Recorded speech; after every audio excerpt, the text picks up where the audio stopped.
Good morning students. आज मैं आप लोग ग्राफ का नेक्स्ट टॉपिक पढ़ाने वाली हूँ। इससे पहले मैंने ग्राफ का बेसिक टर्मिनोलॉजी का इंट्रोडक्शन का एक वीडियो मैंने बनाया है, तो अगर आप ग्राफ पहली बार पढ़ रहे हैं तो पहले आप वो वीडियो देखें। तो नेक्स्ट टॉपिक हम जो ग्राफ में पढ़ने जा रहे हैं वो है रिप्रेजेंटेशन ऑफ ग्राफ। ग्राफ को किस तरीके से हम मेमोरी में रिप्रेजेंट कर सकते हैं।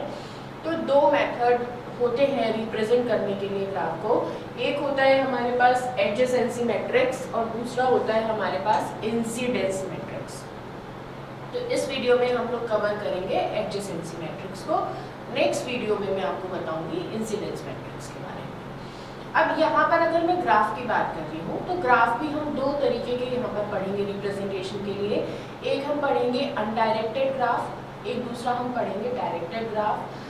अनडायरेक्टेड ग्राफ, डायरेक्टेड ग्राफ क्या है ये मैं लास्ट वीडियो में ऑलरेडी डिस्कस कर चुकी हूँ। तो यहाँ पर अभी जो मैं आपको रिप्रेजेंटेशन ऑफ ग्राफ पढ़ा रही हूँ इसमें दो मेथड है, एडजेसेंसी एंड इंसिडेंस। एडजेसेंसी में इस वीडियो में कवर करूँगी और एडजेसेंसी मैट्रिक्स के थ्रू हम रिप्रेजेंट करेंगे एक अनडायरेक्टेड ग्राफ को। तो जैसे कि आप बोर्ड पर देख सकते हैं मैंने ऑलरेडी ये ग्राफ बनाया हुआ है और ये ग्राफ कैसा है, अनडायरेक्टेड ग्राफ है। अनडायरेक्टेड किस तरह से मैं इसको बोल सकती हूँ, यहाँ पर आप देखेंगे पूरे ग्राफ में कहीं भी किसी भी तरीके का कोई भी डायरेक्शन शो नहीं किया गया है। मतलब हम नहीं बता सकते कि डेटा फ्लो कहाँ से कहाँ होगा, क्या सोर्स है क्या डेस्टिनेशन है, किसी भी तरीके की कोई डायरेक्शन शो नहीं की गई है। तो इस तरीके के ग्राफ को हम क्या बोलते हैं, अनडायरेक्टेड ग्राफ बोलते हैं। अब इसकी हम एडजेसेंसी मैट्रिक्स कैसे बनाएंगे वो समझेंगे। तो सबसे पहले तो एडजेसेंसी होता क्या है ये हम देखेंगे। एडजेसेंसी के लिए समझेंगे एक वर्ड होती है, टर्म होती है एडजेसेंट। एडजेसेंट टर्म होती है। अब एडजेसेंट का मतलब क्या होता है, नेबरिंग। एडजेसेंट नोड्स हमने पढ़ा होगा, एडजेसेंट वर्टिसेस, एडजेसेंट नोड मतलब जो नेबरिंग नोड्स होते हैं उनको हम बोलते हैं एडजेसेंट। या फिर अगर मैं आपको एक बहुत जनरल टर्म्स में बताऊं, किसी भी वर्टेक्स से जो डायरेक्टली कनेक्टेड वर्टिसेस हैं हम बोलेंगे कि वो उसके एडजेसेंट वर्टिसेस हैं। लाइक जैसे यहाँ पर एक वर्टेक्स है हमारे पास V1। V1 के डायरेक्टली कनेक्शंस किसके साथ है, V2 से डायरेक्टली कनेक्टेड है, V3 से डायरेक्टली कनेक्टेड है और V5 से भी डायरेक्टली कनेक्टेड है। तो मैं बोलूँगी कि V1 के एडजेसेंट वर्टिसेस क्या हो गए, V2, V3 और V5। और इसी के बेसिस पे हम बनाते हैं एडजेसेंसी मैट्रिक्स। एडजेसेंसी मैट्रिक्स जो होती है वो वर्टेक्स टू वर्टेक्स या फिर नोड टू नोड इस तरीके से बनाई जाती है। देखते हैं किस तरीके से बनेगी। तो सबसे पहले हम क्या करेंगे, एक मैट्रिक्स हम बना लेंगे।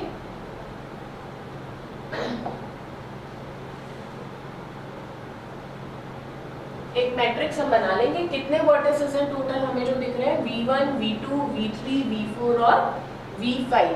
5 वर्टिसेस हमें यहाँ पे दिख रहे हैं। तो 5 वर्टिसेस को मैंने यहाँ पर कॉलम के फॉर्म में लिख दिया। इसको हम सही कर लेते हैं इरेज करके। यहाँ तक जाएगी हमारी मैट्रिक्स V4। इसी तरीके से अब हम सारे वर्टिसेस को कॉलम्स के फॉर्म में भी लिखेंगे। अभी हमने इससे पहले वर्टिसेस को रो के फॉर्म में लिखा, राइट, इस तरीके से।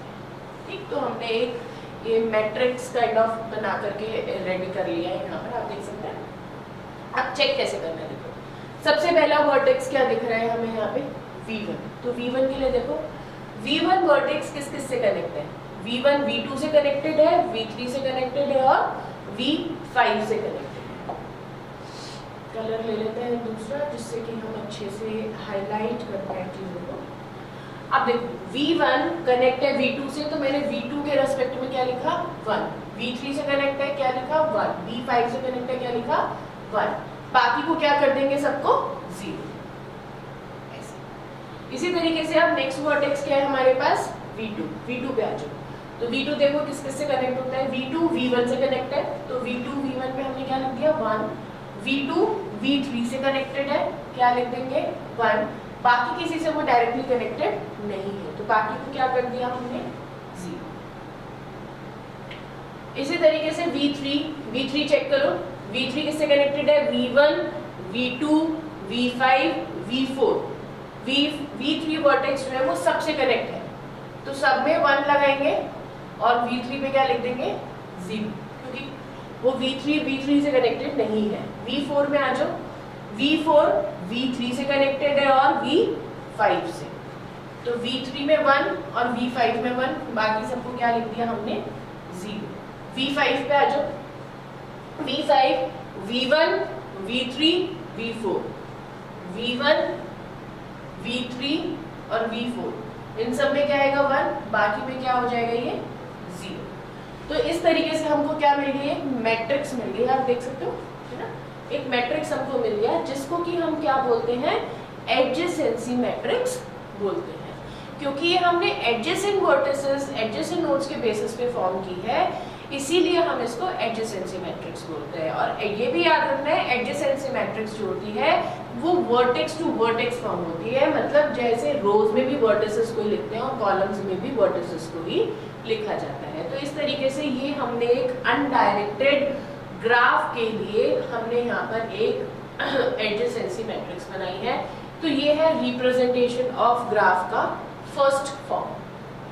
ठीक, नेक्स्ट वीडियो में मिलते हैं नेक्स्ट फॉर्म के साथ, तब तक के लिए थैंक यू सो मच।